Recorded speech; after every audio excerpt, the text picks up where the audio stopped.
Olá, sou José Luiz, professor da Faculdade São Francisco de Assis. A nossa aula de hoje é sobre a demonstração do resultado. Nós vamos fazer um comparativo entre as normas emitidas pelo CPC, Comitê de Pronunciamentos Contábeis, e a Lei das Sociedades por Ações, isto é, a Lei 6404 de 1976, com diversas alterações produzidas ao longo do tempo, culminando com a Lei 11.941 lá em 2009. Muito bem.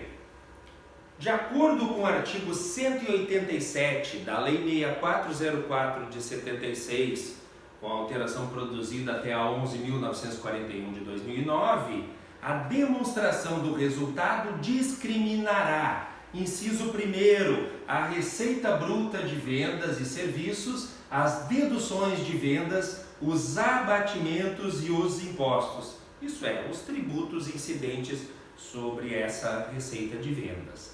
Inciso 2º, a receita líquida de vendas e serviços, os custos das mercadorias vendidas ou dos serviços vendidos e o lucro bruto. Inciso 3º, as despesas com vendas, as despesas gerais e administrativas, as despesas financeiras líquidas então das receitas financeiras e as outras despesas operacionais. Inciso 4º, o lucro ou prejuízo operacional e as outras receitas ou outras despesas. Essas outras receitas ou despesas foi modificada a redação com a Lei 11.941 em 2009. Anteriormente, aqui aparecia as despesas não operacionais e as receitas não operacionais, que foi modificado o nome para outras receitas e outras despesas. Inciso 5º, o resultado do exercício antes do imposto de renda e a provisão para imposto de renda. Lá em 1988, quando foi criada a contribuição social sobre o lucro, houve uma redução da alíquota do imposto de renda. À época, o imposto de renda tinha uma alíquota de 25%. A partir de então, de 1988, com a Lei 8689 de 88, simplesmente o imposto de renda passou a ser de 15% alíquota e 10% foi para a contribuição social. Então, dividiu-se a alíquota do imposto de renda, que era 25, foi 10 para a contribuição social e ficou 15 para o imposto de renda. Bom, esses 10 foi calculado por dentro, por fora, atualmente virou 9% de um modo geral para as empresas em geral, da contribuição social. De tal forma que aqui, mesmo na legislação societária, a gente trabalha com o termo resultado antes da contribuição social e do imposto de renda. E aí se apresenta o imposto de renda e a contribuição social. Nós vamos ver na sequência durante a nossa aula de hoje. Inciso 6º do artigo 187, as participações de debêntures, empregados, administradores, partes beneficiárias e de instituições ou fundo de assistência ou previdência de empregados que não se caracterizem como despesas. Então, todas aquelas participações estatutárias que constam no estatuto, elas então não se caracterizam como despesas, então, portanto, são apresentadas aqui no final da demonstração do resultado pela legislação societária. Lembrando que as companhias fechadas é que devem elaborar suas demonstrações contábeis pela Lei das Sociedades por Ações. E por último, o lucro ou prejuízo líquido do exercício e o seu montante por ação é o inciso 7º, então, do artigo 187 da Lei das SAs, que nós vamos ver então com calma durante a aula de hoje. A estrutura, então, diante desse artigo 187 do DRE fica assim: receita brutas menos deduções de vendas, se chega na receita líquida, menos o custo das mercadorias vendidas, se chega então no lucro bruto. Na sequência, nós vamos diminuir as despesas financeiras, as despesas com vendas, as despesas administrativas, as despesas financeiras líquidas e as outras receitas ou despesas operacionais, chegando então ao resultado intermediário denominado resultado operacional. se tira as outras receitas e despesas, que anteriormente eram despesas e receitas não operacionais, para chegar no resultado antes da contribuição social e do imposto de renda. Se tira a contribuição social e o imposto de renda, se chega no resultado antes das participações. E aí se abate as participações estatutárias, chegando então ao lucro líquido ou prejuízo líquido do exercício. E logo abaixo se apresenta então o lucro por ação, conforme a gente viu no inciso 7º do artigo 187 da Lei das SAs. Então, só para ter um panorama de como é o DRE na Lei das Sociedades por Ações, nós vamos ver com calma durante a aula de hoje. Além disso, em relação ao DRE, atualmente, de acordo com o item 10A do pronunciamento técnico CPC 26, que já está na primeira revisão, já alterado pelo documento de revisão número 3 de 2013, a entidade pode, se permitido legalmente, apresentar uma única demonstração do resultado do período e de outros resultados abrangentes, com a demonstração do resultado e de outros resultados abrangentes apresentados em 2 sessões separadas, a exemplo do que ocorre nas normas internacionais do IRASB. No entanto, nos termos do item 10B desse mesmo CPC 26, atualmente esse procedimento não é permitido, pois a legislação societária brasileira requer que seja apresentada a demonstração do resultado em uma única sessão. Então, como não é permitido pela Lei das SAs, e a gente sabe que no Brasil existe uma hierarquia das leis, que eu já falei em aulas anteriores, lá no topo da pirâmide a Constituição Federal, depois as leis complementares como o Código Civil, o Código Comercial, o Código Tributário, depois na sequência as leis ordinárias, da qual a Lei das Sociedades por Ações é uma delas, e depois na hierarquia das leis vem as demais normas, as normas esparsas, onde se enquadram então as normas do CPC. É por isso que sempre num pronunciamento técnico, ele mesmo que queira fazer de forma diversa da lei das SAs, ele não pode.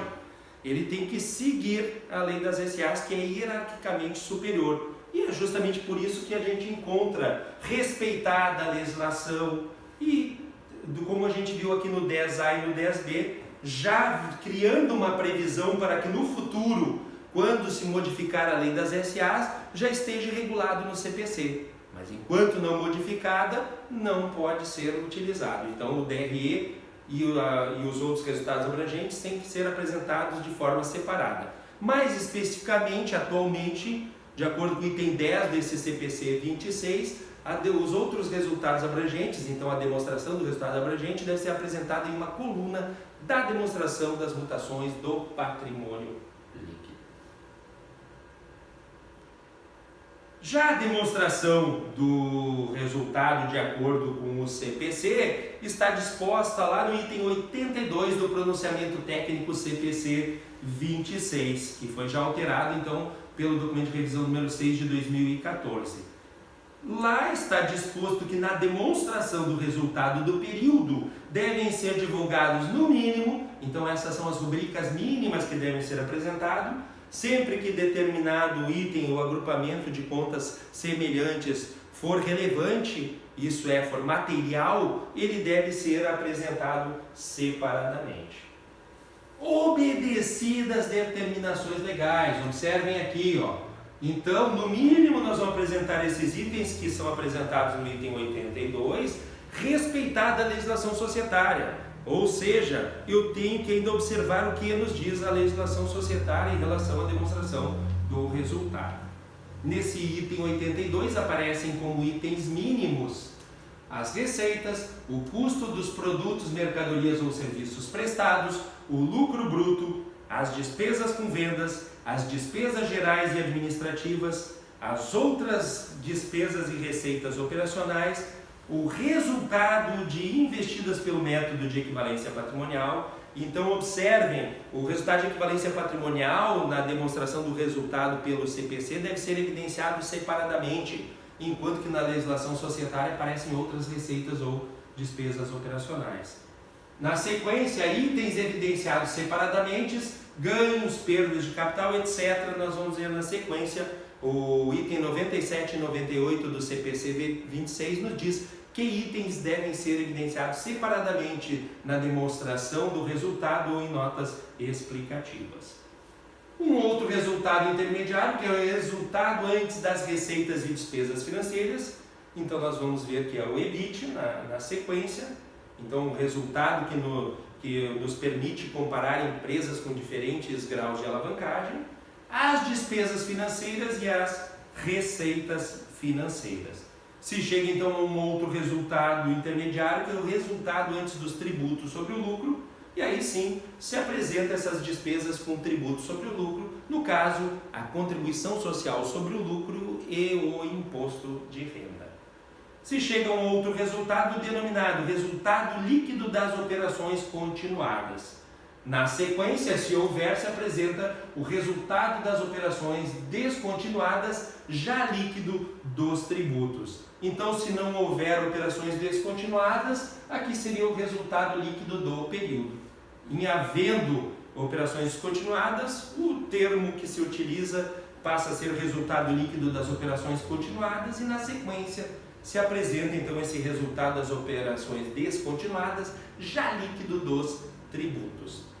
E aí sim, o resultado líquido do período, e no caso da demonstração consolidada, se apresenta na sequência a participação dos acionistas não controladores, para aí sim chegar no resultado líquido consolidado, isso é, lucro líquido consolidado ou prejuízo líquido consolidado. Então isso foi um apanhado geral sobre a demonstração do resultado pelo CPC, então que fica com uma estrutura como essa que a gente está vendo aqui, ó. Receita bruta, porque deduções da receita bruta e receita líquida. Aqui a observação é que deve ser apresentado esses itens porque deve-se respeitar a legislação societária. E a legislação societária discrimina no inciso 2º que deva ser apresentada então as deduções e a receita líquida. Então, por força da legislação societária, que mesmo no DRE, na demonstração do resultado pelo CPC, a gente apresenta então a receita bruta menos as deduções e a receita líquida. Menos o custo das mercadorias vendidas, se chega no lucro bruto, menos as despesas com vendas, menos as despesas administrativas e mais ou menos as outras receitas ou despesas operacionais. O resultado, mais ou menos o resultado de equivalência patrimonial, evidenciado então separadamente, se apresenta os itens que devem ser evidenciados separadamente, que nós vamos ver na sequência, em geral os ganhos e as perdas de capital, para se chegar então ao resultado antes das receitas e despesas financeiras. Se apresenta as despesas e receitas financeiras, se chega no resultado antes dos tributos sobre o lucro, menos aí então as despesas com os tributos sobre o lucro, que é o imposto de renda e a contribuição social, se chega no resultado líquido das operações continuadas, se houverem naturalmente operações descontinuadas, senão aqui seria o resultado líquido do período. Se há despesa, então, resultado de operações descontinuadas, se apresenta ele líquido dos tributos na sequência, para aí sim chegar no resultado líquido do período. Se abate as participações de não controladores, se for a demonstração do resultado consolidada, para chegar então ao resultado líquido consolidado e na sequência se apresenta esse lucro ou prejuízo líquido por ação. Tanto o lucro por ação básico quanto o diluído para cada espécie de ação da empresa, isso é, preferenciais ou ordinárias. Isso é matéria de estudo de outras aulas da nossa contabilidade societária. Muito bem, feito esse apanhado geral, então vamos agora entrar nos detalhes da demonstração do resultado, né? Bom, inicialmente é importante observar que, de acordo com o item 25 do pronunciamento técnico CPC 26, parte-se do princípio de que as demonstrações contábeis serão elaboradas no pressuposto da continuidade das suas operações. Portanto, o pressuposto básico é de que as demonstrações contábeis serão elaboradas então no pressuposto da continuidade das operações.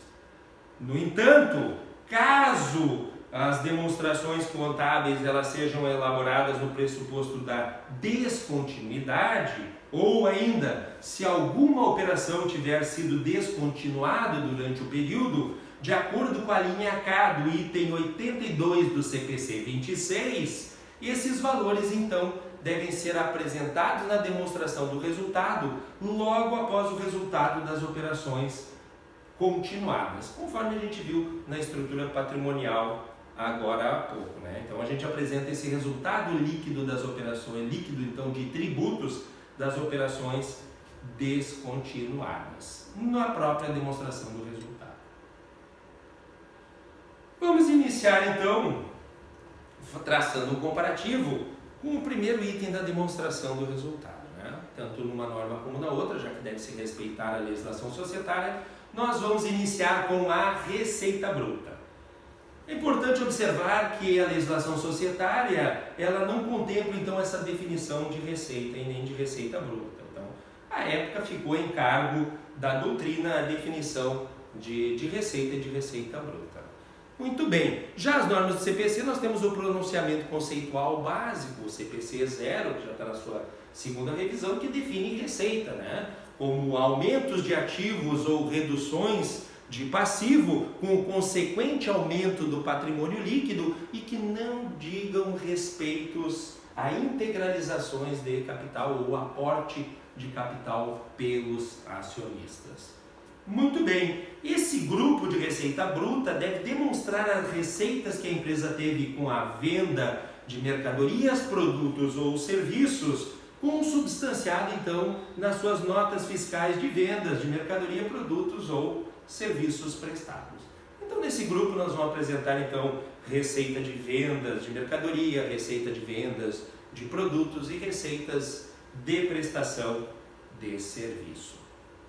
Muito bem, em relação ao aspecto fiscal, é bom observar que, de acordo com o parágrafo 5º do artigo 12 do Decreto-Lei 1598 de 77, com redação já dada pelo artigo 2º da Lei 12.973 de 2014, na receita bruta então se inclui os tributos sobre ela incidente e os valores também decorrentes de ajuste a valor presente das operações vinculadas à receita bruta.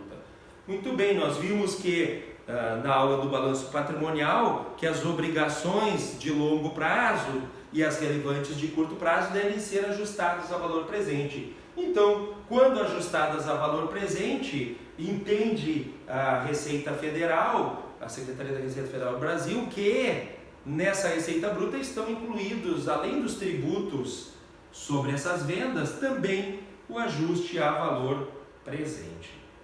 Então vamos exemplificar aqui, só para que fique mais claro esse ajuste a valor presente. Vamos imaginar uma venda de mercadorias a prazo, 10 vezes, com efeito relevante, e portanto deve ser ajustada a valor presente, no valor de R$ 11.133, cujo valor à vista seria de R$ 10.000. Isso é, tem uma taxa de juro embutida de 2% ao mês.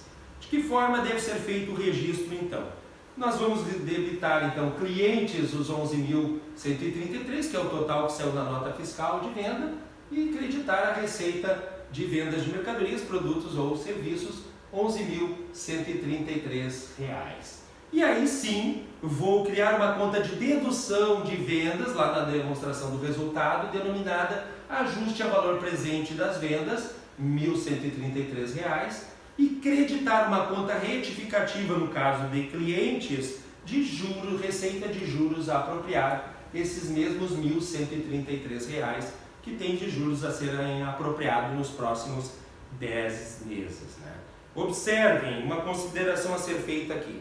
Do ponto de vista teórico, o ideal era se registrar a receita já pelo valor líquido. Então, ao invés de apresentar a receita de venda 11.133 e o ajuste a valor presente como dedução de vendas, eu apresentaria a receita de venda já pelo líquido de R$ 10.000. No entanto, tendo em vista a relação custo-benefício, que deve ser sempre observada de acordo com o item 2.39 do pronunciamento conceitual básico da contabilidade, já na segunda revisão, e o fato de que o fisco exige essa conta retificativa para que se possa beneficiar então da dedução do ajuste a valor presente, é natural que se crie essa conta na contabilidade e depois se apresente na demonstração do resultado como dedução de vendas. Feita essa consideração, essa conta de receita de juros a apropriar, que é retificativa então de clientes, de acordo com o item 23 do pronunciamento técnico CPC 12, que trata do ajuste a valor presente das operações, ela será baixada mensalmente em contrapartida de uma conta de receita financeira, utilizando-se então o método da taxa efetiva de juros. Então, em relação a esse exemplo que nós estamos usando, a apropriação da receita financeira no primeiro mês será da seguinte maneira. Então, o valor presente 10 mil, 2%, então a apropriação do primeiro mês será de R$200. Nós vamos debitar então essa conta de receita de juros a apropriar, retificativa de clientes, e creditar a receita financeira R$200. Esse método da taxa efetiva de juros, ela é calculada da seguinte maneira: essa alíquota, esse percentual, então, essa taxa de 2% ao mês, ela é calculada sempre sobre o saldo devedor. Portanto, já no segundo mês, observem, nós tínhamos R$10 mil, entrou mais 200 mil de juros e foi paga a primeira prestação de R$ 1.113,30. Sobre esse saldo devedor é que se aplica os 2% do segundo mês, do mês seguinte. E vai gerar então um valor de R$ 181,74, que vai ser debitado então no segundo mês na receita de juros a apropriar, retificativa de clientes, contra um crédito na receita financeira. Então observe que vai decrescendo o valor da apropriação da receita. Não é linear, é método, não é juro simples, é juro composto. Então o método da taxa de juros composto, né? Uma outra observação em relação à receita bruta, nós podemos dizer que é em relação aos contratos de construção. Sempre que puder ser estimado com confiabilidade, né, a data em que o contrato de construção vai ser concluído, isso é, a obra vai ser concluída, e houver então clara transferência do controle ao cliente ao longo do tempo, nos termos do CPC 47, então o cliente vai obtendo o controle aos poucos ao longo da construção, de acordo com o item 8 da orientação técnica OCPC número 4, já com a primeira revisão, R1, as receitas e os custos associados ao contrato de construção, eles devem ser reconhecidos na demonstração do resultado como receitas e despesas, respectivamente, tomando como referência o estágio de execução dessa obra, ou seja, usando o POC, método do percentual de completude da atividade contratual, ao término então do período de reporte. Então, nós vamos verificar o quanto da obra já foi executado para apropriar tanto a receita quanto o custo. Vamos supor aqui um exemplo. Um contrato de construção, então contratado em 2 de janeiro de X1, uma construção que vai levar 3 anos, na modalidade de preço fixo, para construir então um túnel por 10 milhões a ser recebido na assinatura do contrato, 2.500.000 à vista em dinheiro, e o saldo em 3 parcelas então anuais de 2.500, né?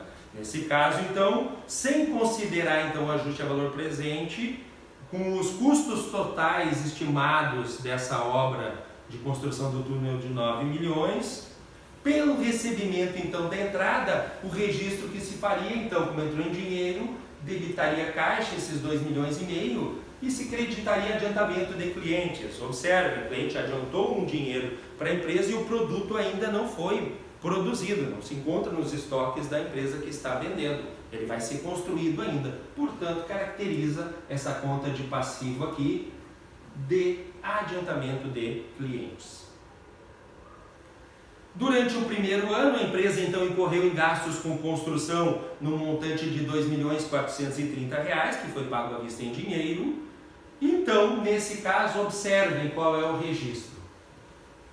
Observem, primeiro a gente tem que comparar os custos que a gente teve na obra, que foram incorridos, R$ 2.430, em relação ao custo estimado total, R$ 9 milhões. Então, se completou 27% da obra nesse primeiro período de 2x1. Os custos, então, da obra, 2.430, foram pagos em dinheiro, então debita custos da obra, 2.430, e credita caixa esses 2.430. Né? Nos mais diversas despesas com pessoal, materiais, energia, enfim. Aqui eu agrupei em custos da obra.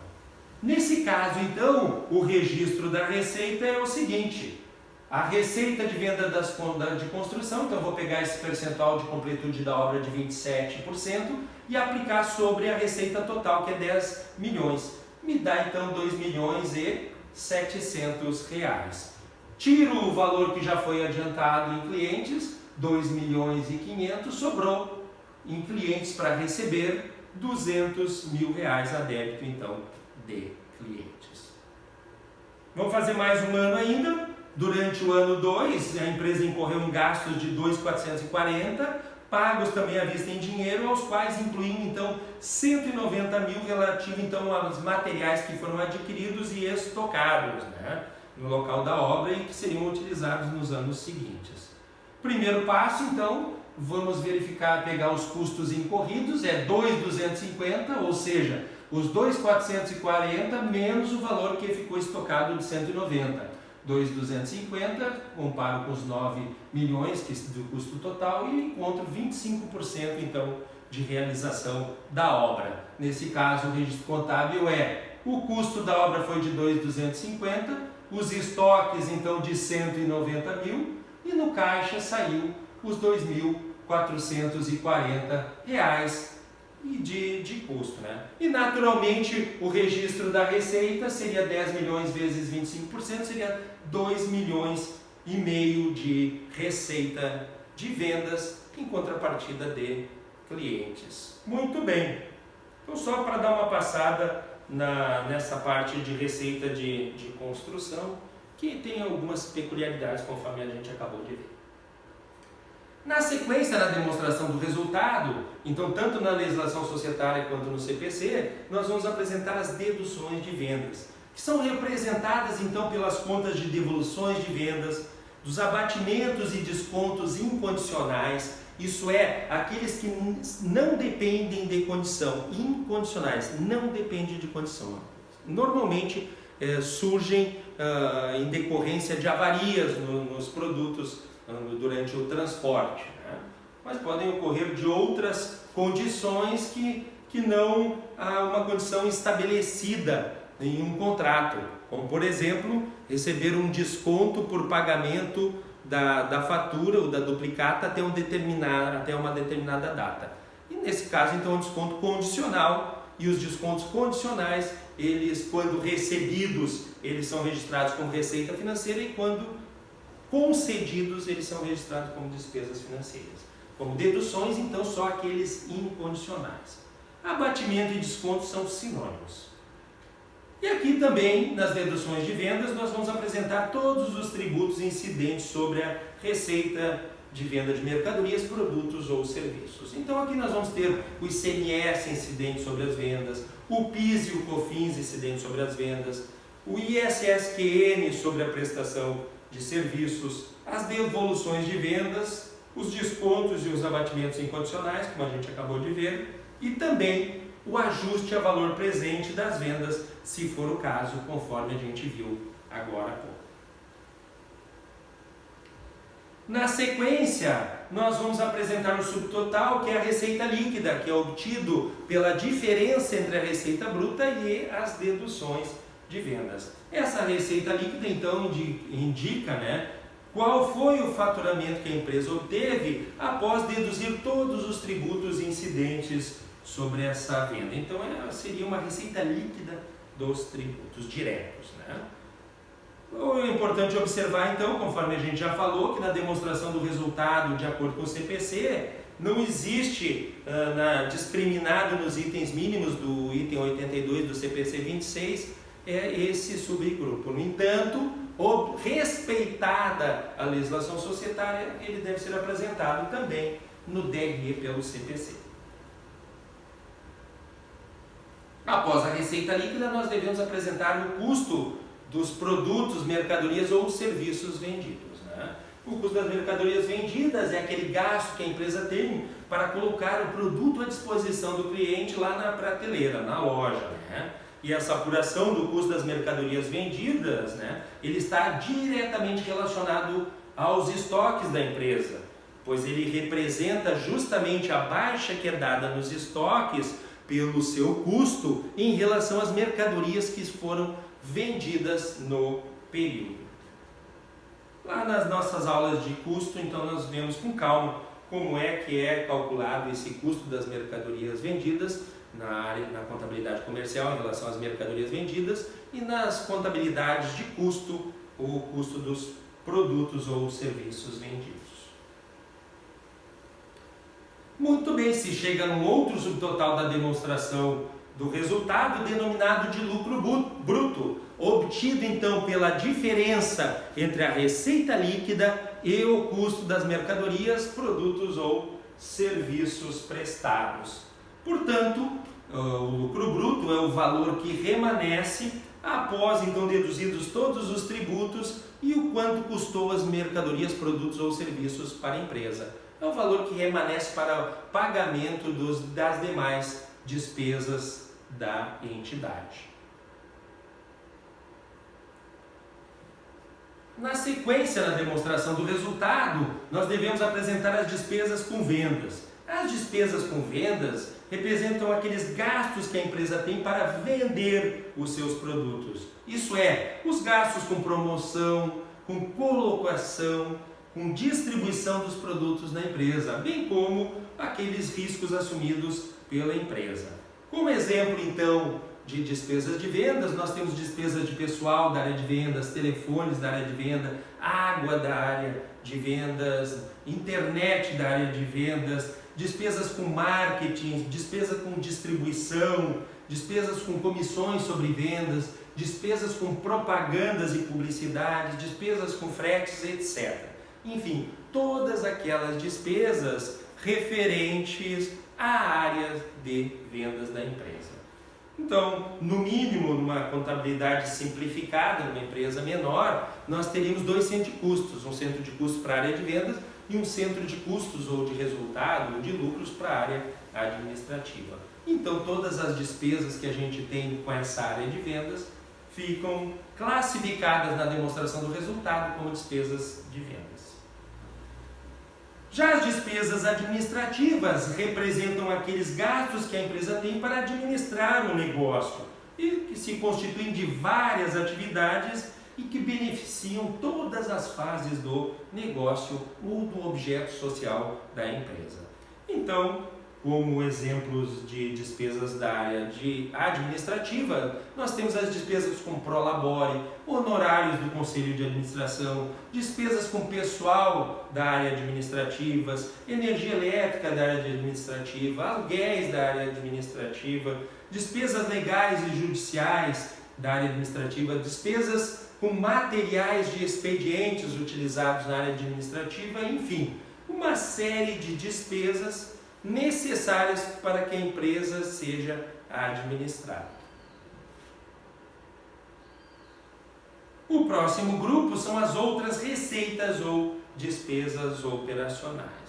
De acordo com as normas do CPC, em outras receitas ou despesas não operacionais, nós vamos classificar as demais despesas que não são para vender o produto ou para administrar a empresa. Então, como exemplo, nós temos dividendos recebidos de investimentos avaliados pelo método de custo. Então, nós temos outras participações permanentes em sociedades que são avaliadas pelo método de custo, ou seja, não são coligadas nem controladas, e que, consequentemente, o registro é numa conta de receita.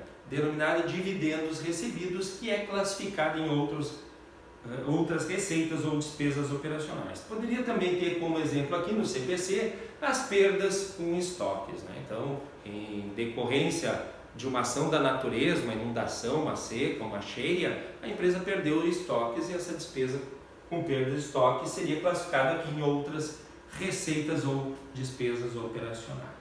Importante observar que na lei das SAs, o resultado de equivalência patrimonial também é agregado, é classificado nesse grupo de outras receitas ou despesas operacionais. Então, no DRE, pela legislação societária, eu vou colocar o resultado de equivalência patrimonial dentro dessas outras receitas ou despesas operacionais. Enquanto que no CPC, a gente viu, o item 82 solicita como informação mínima que seja discriminado separadamente esse resultado de equivalência patrimonial.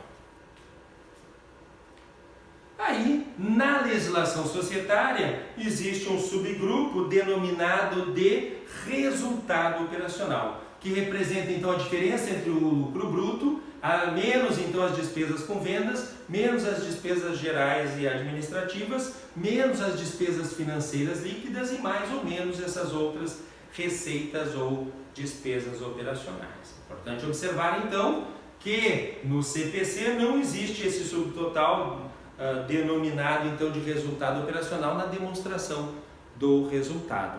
Existe sim um resultado antes das receitas e despesas financeiras que nós vamos ver na sequência, mas o qual também apresenta as receitas e despesas financeiras após esse resultado intermediário.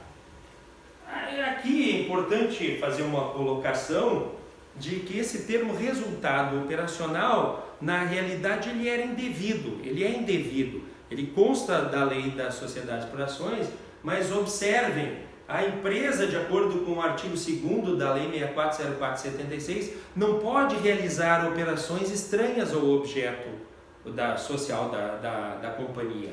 Ou seja, é crime realizar qualquer atividade que não prevista no objeto social da sociedade. Portanto, não haveria como se realizar operações não operacional. Foi justamente diante desse fato, inclusive, que a Lei 11.941 lá de 2009, ao alterar a redação do artigo 187, substituiu o termo despesas não operacionais por outras despesas e o termo receitas não operacionais por outras receitas. Porque justamente a empresa não pode realizar nenhuma operação estranha ao seu objeto social. Aí o problema, então, que tem essa terminologia e que não foi adotada naturalmente pelo CPC, onde então a gente já viu, não existe esse resultado operacional, mas sim um resultado antes das receitas e despesas financeiras.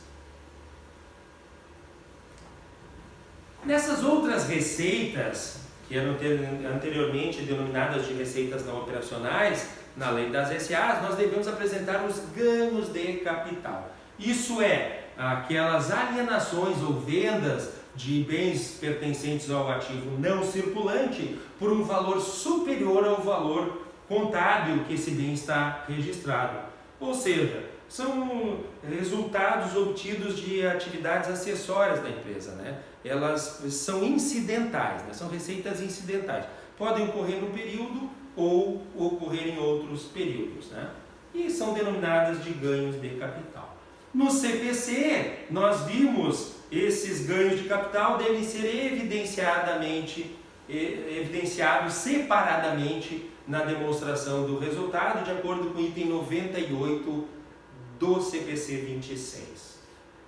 Então, a partir então da Lei 11.941, deixei aqui uma consideração para vocês, de 2009, esse subgrupo de receitas não operacionais teve a modificação do nome para outras receitas.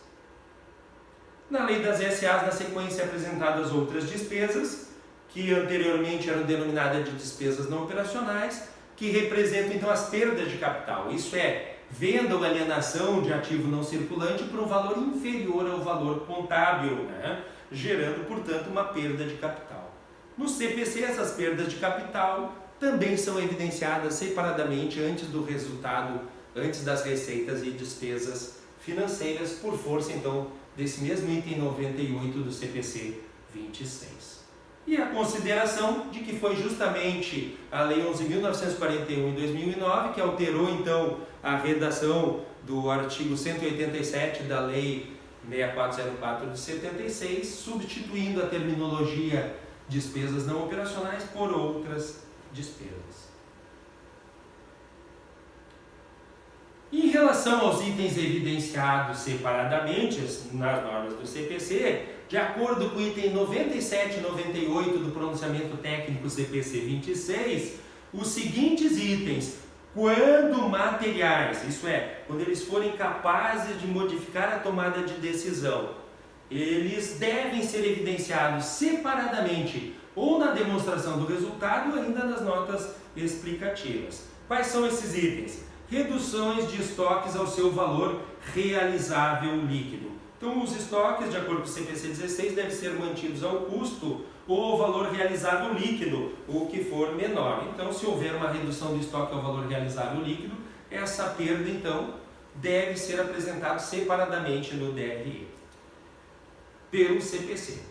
Ou no imobilizado, o seu valor recuperável. Então, o imobilizado ele é sujeito ao teste de valor recuperável, CPC 1, né? Então, ele tem que ser testado, no mínimo anualmente, para impairment, né? Então, ao seu valor recuperável. Sempre que o valor recuperável ele for menor que o valor contábil, há que se registrar uma perda e essa perda deve ser discriminada separadamente na demonstração do resultado ou em notas explicativas. Na sequência, então, baixa de bem do imobilizado, então ganhos e perdas de capital na alienação ou venda do imobilizado, ganhos ou perda de capital na baixa de investimentos, ainda deve se apresentar separadamente no DRE, na demonstração do resultado ou nas notas explicativas, as soluções de litígios e outras reversões de provisões. Essas são os principais itens que, quando materiais, devem ser evidenciados separadamente na demonstração do resultado ou nas notas explicativas, de acordo com as normas do CPC. Se chega então no resultado intermediário, denominado resultado antes das receitas e despesas financeiras no CPC, que é representado pela diferença entre o lucro bruto menos as despesas com vendas, menos as despesas administrativas, mais ou menos as outras receitas ou despesas operacionais, mais ou menos aqueles itens evidenciados separadamente, ganhos e perdas de capital, por exemplo, né? E aí se encontra, por essa diferença, esse resultado antes das receitas e despesas financeiras. Esse resultado ele também é denominado ou conhecido pela sigla em inglês EBIT, Earned Before Interest and Taxes. Esse resultado, então, ele serve para que a gente possa comparar empresas com diferentes graus de alavancagem financeira. Isso porque toda parte de receita e despesa financeira vem após. Então, eu tenho um resultado intermediário que me permite comparar uma empresa que é totalmente capitalizada, só usa capital próprio, com uma empresa que se utiliza muito de recursos de terceiros, de capital de terceiros. Então, é uma informação relevante efetivamente de ser apresentada na demonstração do resultado. Muito bem, na sequência nós devemos apresentar então as despesas financeiras. Essas despesas financeiras, é importante observar que apesar de elas não estarem diretamente ligadas ao objeto da companhia, elas são acessórias, à medida então que a empresa necessite de recursos financeiros para que ela possa então manter a consecução das suas atividades operacionais. Como exemplo então de despesas financeiras, nós temos despesas com juros, variações monetárias passivas, descontos concedidos pela empresa e diversas tarifas bancárias, entre outras despesas financeiras. O grupo seguinte são as receitas financeiras, e as receitas financeiras, do mesmo modo que as despesas financeiras, elas não estão diretamente ligadas ao objeto social da empresa, mas são acessórias à medida em que surjam excessos, então, de recursos financeiros e para a boa consecução dos negócios, nós devemos então aplicar, gerir esse excesso de recurso financeiro. Nesse item, então, nós vamos incluir as receitas de juros, os descontos financeiros recebidos, as variações monetárias ativas, os rendimentos de aplicações financeiras, entre outras contas que são classificadas como receitas financeiras na demonstração do resultado. Muito bem, se chega então ao resultado antes dos tributos sobre o lucro, que de acordo com o item 82 do pronunciamento CPC 26, esse resultado antes dos tributos sobre o lucro é obtido pela diferença entre o resultado antes das receitas e despesas financeiras e as despesas financeiras e as receitas financeiras. Então, eu pego o resultado antes das receitas e despesas financeiras, diminuo as despesas financeiras e somo as receitas financeiras para obter o resultado antes dos tributos sobre o lucro. Na lei das SAs, esse subgrupo é denominado, então, de resultado antes da contribuição social e do imposto de renda, e é obtido pela diferença entre o resultado operacional e as outras receitas e outras despesas da empresa. Na sequência, então, nós devemos apresentar a contribuição social. Essa contribuição social é a contribuição social sobre o lucro, que é uma fonte de recursos que está prevista lá no artigo 195 da Constituição Federal, destinada a atender então ao Programa de Seguridade Social. Essa contribuição social ela foi criada pela Lei 7689 lá em 1988. Atualmente, a alíquota mais comum, em geral, é de 9% que incide sobre a base de cálculo. E essa base de cálculo pode ser o lucro real, presumido ou arbitrado, nós vamos ver na sequência. Vamos imaginar, então, uma base de cálculo de R$1.000. Para encontrar, então, o valor da contribuição social, nós aplicaríamos a alíquota de 9% e encontraríamos o valor da contribuição social sobre o lucro de R$90 e a apresentaríamos, então, na demonstração do resultado do período, né? Logo abaixo, então, desse resultado antes dos tributos sobre o lucro. Já o imposto de renda, por ocasião, então, da elaboração das demonstrações financeiras, com base, então, no lucro real, presumido ou arbitrado, a companhia deve constituir, então, a provisão para imposto de renda, com base, então, nas demonstrações contábeis ou financeiras, né? E de acordo, então, com as instruções normativas baixadas pela Receita Federal. A grosso modo, lá nas aulas de legislação tributária, então tem lá várias aulas só sobre lucro real, vocês vão verificar, então, como se efetivamente se apura esse lucro real. A grosso modo, o lucro real é obtido por meio do resultado antes dos tributos sobre o lucro, ajustado pelas adições de despesas que não são aceitas pelo fisco como dedutíveis, então despesas não dedutíveis, mais a exclusão de receitas que não são tributáveis e a compensação de prejuízos fiscais. Então observe, nós vamos pegar o resultado antes dos tributos sobre o lucro, nós vamos adicionar despesas que não são dedutíveis, excluir receitas que não são tributáveis e abater se houver prejuízos a compensar, fiscais, né, prejuízos fiscais, para se apurar então o lucro real. Supondo que o lucro real seja de R$1.000, então eu pego R$1.000 e aplico a alíquota do imposto de renda, que é de 15%, e aí encontro o imposto de renda.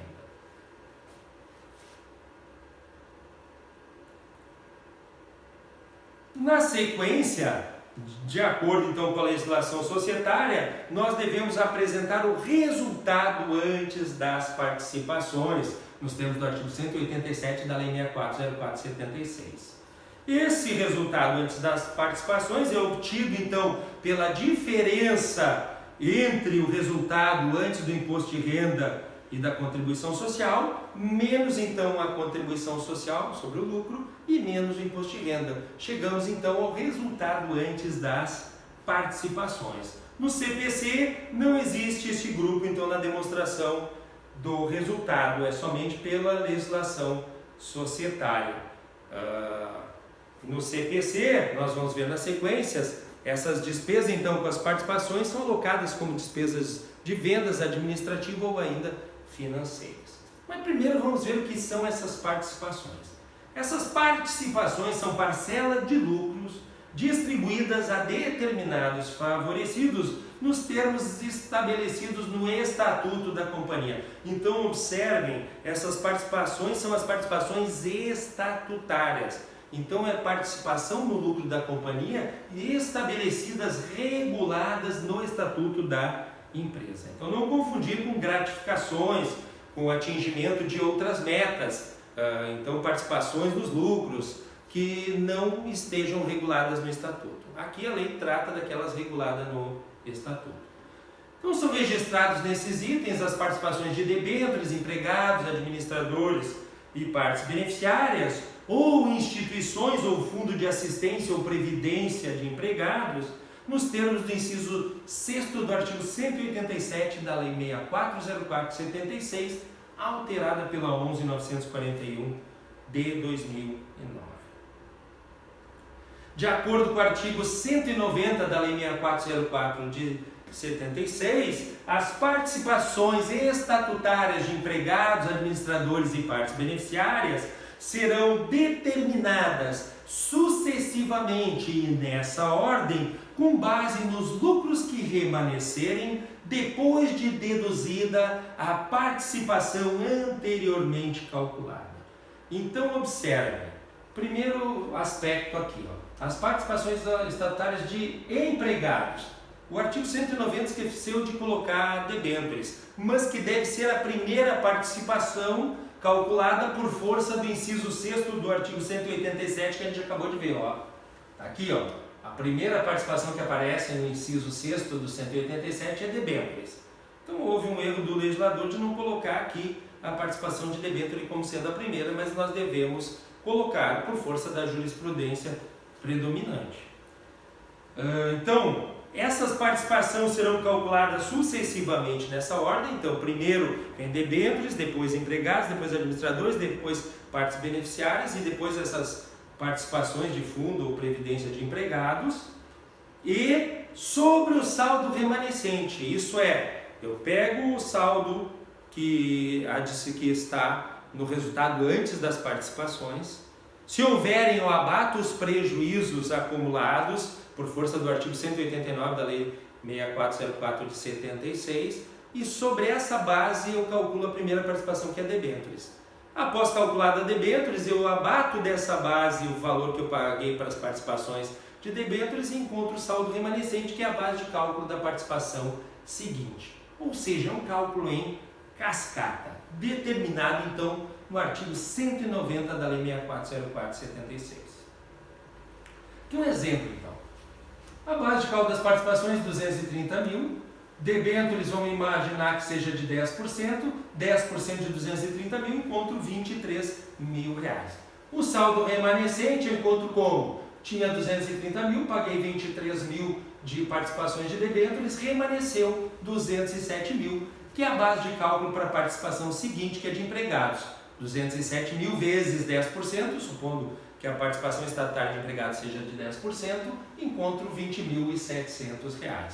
Verifico o novo saldo remanescente. Tinha remanescido 207 mil, menos 20.700 de empregado, remanesceu agora 186.300, que é a base de cálculo da participação seguinte, que é de administradores.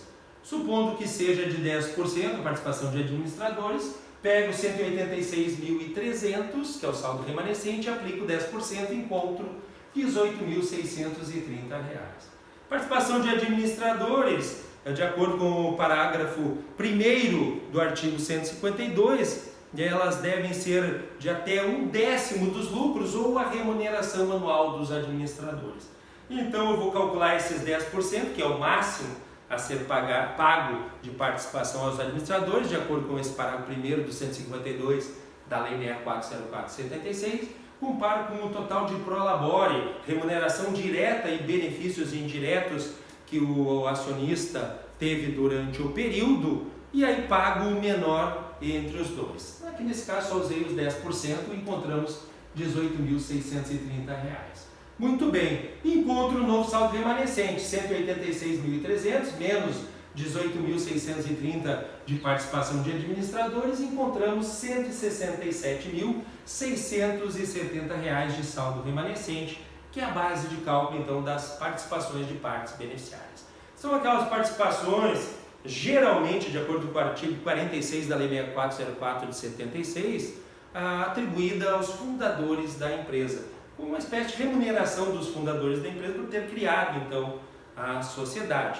E essa participação ela pode ser de até 10% e no máximo de 10 anos de duração, né? Muito bem, então nesse caso aqui pego a base de cálculo 167.670, aplico 10% e encontro a participação de partes beneficiárias R$ 16.767. Então, só para ver como é que é esse cálculo disposto nesse artigo 190 da Lei 6404 de 76. Então, nas normas pelo CPC, diferentemente da lei das SAs, então não existe esse subgrupo de resultado antes das participações e aí evidencia elas separadamente. Não. No CPC, nós devemos classificar as participações de debêntures como despesas financeiras, já que elas têm essa característica de despesa financeira. As participações de empregados nós devemos classificar com despesa administrativa ou de vendas, dependendo da área na qual o empregado labora. As participações de administradores como despesas administrativas e as de partes beneficiárias, como dizem respeito em geral aos fundadores, também como despesas administrativas. Finalmente chegamos então ao lucro ou prejuízo do período no CPC, que é obtido então pela diferença entre o resultado antes dos tributos sobre o lucro e a contribuição social sobre o lucro e o imposto de renda. Então ficaria dessa forma aqui.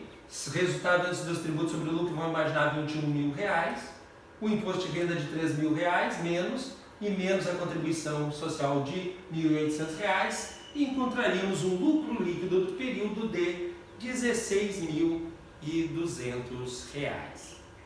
Já o lucro líquido do exercício ou do período, na lei das SA, relembrando, o artigo 175 trata do exercício social e nos diz que o Estatuto definirá a data de encerramento desse exercício social, que será de 1 ano. Então, na lei das SAs, a gente denomina a demonstração de demonstração do resultado do exercício, porque por força da Lei 6404/76, essas demonstrações financeiras elas serão elaboradas uma vez por ano, na data definida no Estatuto como término do exercício social, que em regra as sociedades anônimas, para evitar retrabalho ou aumento de custos, elas definem esse exercício social encerramento, data de encerramento de término, como sendo 31 de dezembro de cada ano, para coincidir com o ano tributário e também fiscal. Se elaboraria então as demonstrações contábeis uma única vez, tanto para fins societários quanto para fins tributários. Muito bem, na lei das SAs, esse lucro ou prejuízo líquido do exercício é obtido pela diferença entre o resultado antes das participações e as participações. Então, nesse cálculo que a gente fez, o resultado antes das participações era 230.000, menos participação de debêntures 23.000, menos 20.700 de participação de empregados, menos 18.630 de participação de administradores e menos 16.767 de participação de partes beneficiárias, e encontramos o lucro líquido do período de R$ 150.903. Muito bem, essa foi a nossa aula de hoje. Obrigado a todos e até a nossa próxima aula.